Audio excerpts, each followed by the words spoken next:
الحمد لله وكفى وسلام على عباده الذين اصطفى أما بعد فأعوذ بالله من الشيطان الرجيم بسم الله الرحمن الرحيم رب هب لي من الصالحين سبحان ربك رب العزة عما يصفون وسلام على المرسلين والحمد لله رب العالمين صدق الله العلي العظيم. زما عزتمندو عام طور باندې زمون په کورونو کې زمون کم ماشومانی کله چې هغه لوی شي او د سکول او د کالج کم وخت چې دی هغه تیر کی نو دا غې نه بس د مور پلار اولنې خواهش دای چې یو خپل غونته کې رشتہ ملاو شي او د خپل لور یا د خپل خور نکاح دا غې سره وشي. نو عام دغه طریقه کار وي او بیا چې کله مناسب رشتہ راشي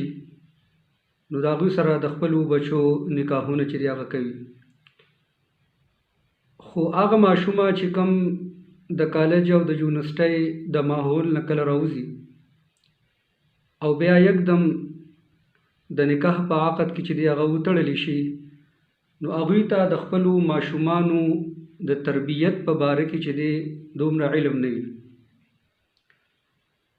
او بیا چې کله الله رب ذوالجلال دوی ته اولاد ورکړي نو د هغه اولاد چې کوم تربیت په کار وي نو په هغه طریقه باندې چې دی نو د هغوی تربیت ونه شي. د دې وجې نه دغه ماشومان بیا په مستقبل کې د ډیرو مشکلاتو سره چې دی نو بیا د هغوی سر وي. د دې وجې نه ما دا ضروري وګڼل چې د ماشومانو د تربیت په موضوع باندې ستاسو د وړاندې یو ویډیو چې دی هغه تیار کړم او ستاسو مخې ته چې دی پیش کړم. څومره چې محققین دي هغوی د ماشومانو د تربیت او د هغوی د پرورش بنیادی درې پهلو یا درې ډایمیشن چې دی نو هغه پیش کوي. د ماشومانو د پرورش اولنې پهلو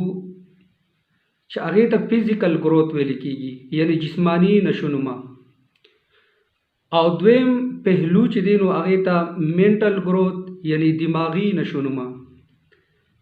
او دریم کم پهلو چې دی هغې ته چې ایموشنل گروت یعنی جذباتی نشونما. او د ماشوم د پرورش لپاره دا درې واړه پهلو چې دي نو دا ډېر ضروری دي یعنی جسمانی نشونما دماغی نشونما او جذباتی نشونما. که بالفرض جسمانی نشونما خوشته د ماشوم جسم چې دی د جسم په اعتبار باندې داغه تربیت شوی داغه پرورش شوی داغه جسم ښه تندرست او د هر اعتبار باندې چې دی ښه دی خو لیکن د ماشوم دماغی پرورش یا چې جذباتی پرورش چې هغه نه لري شوی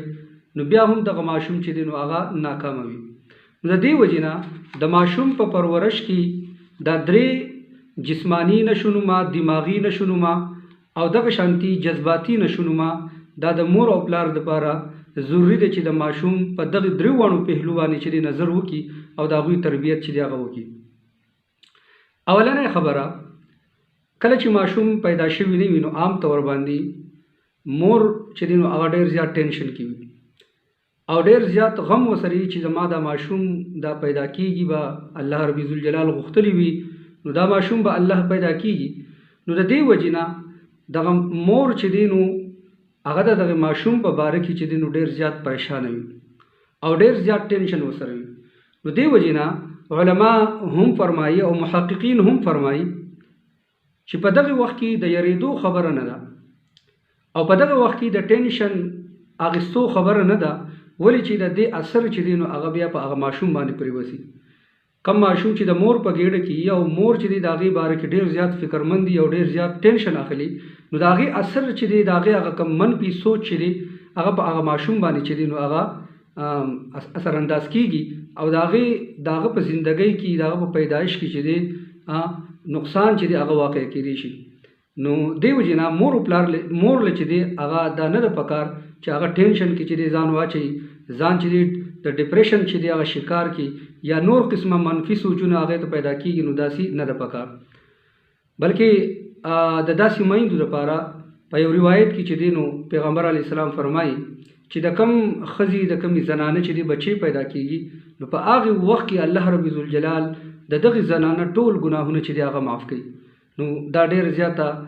د خوشحالۍ خبره ده. نو دې وجې نه مور له چې دی هغه نه دي پکار چې په داسې وخت کې چې دی نو هغه پریشانه شي او داسې د ټینشن چې دی هغه شکار شي، هسې نه چې د هغې اثر چې دی هغه په بچي باندې پرېوځي.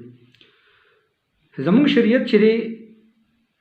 هر یو څیز چې دی هغه بیان کړی دی. پیغمبر علیه السلام چې دی په هر موقع باندې په هر محل باندې چې دی د الله رب ذوالجلال د طرف نه چې کوم احکامات دي نو هغه په هر موقع باندې چې هغه بیان کړي. نو همدغه شان کله چې ماشوم پیدا شي نو شریعت چې هغه دا حکم کوي، د شریعت چې دی نو دا پیغام دی چې تاسو په ماشوم په وخت کې چې دی اذان وکړئ، په یو وخت کې چې دی اذان وکړئ او په دویم وخت کې چې دی هغه ته اقامت وکړئ. او په دې باندې چې دی نو جدید تحقیق هم ساینسي تحقیق هم دی چې ماشوم د پیدایش سره چې دی هغه چې دی نو आवाज قبلوي. د هغه په وخت کې چې کوم आवाज کېږي، هر قسمه आवाज کېږي، نو هغه څه کې هغه میسج چې دی هغه ریسیو کوي، هغه پیغام چې دی هغه ریسیو کوي. نو شریعت خو چې دی د نن 1400 کاله مخکې چې دی موږ ته دا ویلي چې تاسو د ماشوم په وخت کې چې دی نو اذان کوئ او په دویم وخت کې اقامت کوئ. او ساینسي تحقیق چې هغه وس دی چې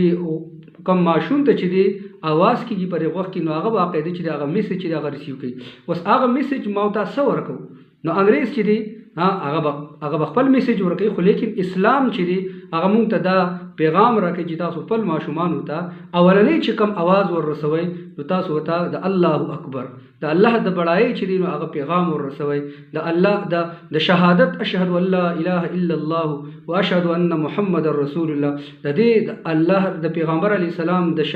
رسالت چې دی گواهی چې دی هغه وګونو ته چې دی هغه ورسوي. همدغه شانتي چې کله دا خبره معلومه شوله چې ماشوم په دومره ورکوټې عمر کې چې هغه بالکل د یوه ورځې هغه عمر دی، په دغه وخت کې چې دی نو دوی دا پیغام او دغه میسج چې دی هغه قبلوي، هغه ریسیو کوي. نو د دې وجې نه محققین دا خبره هم کوي چې په دونه وړوکي عمر کې تاسو د خپلو ماشومانو سره چې دی خبرې اترې کوئ، اگر چې هغه نه پوهېږي خو لیکن هغه ریسیو کوي، هغه میسج ستا چې کوم میسج دی، ستا چې کومې خبرې دي هغه ریسیو کوي. نو انګریزان چې عام طور باندې د خپل ماشومانو ته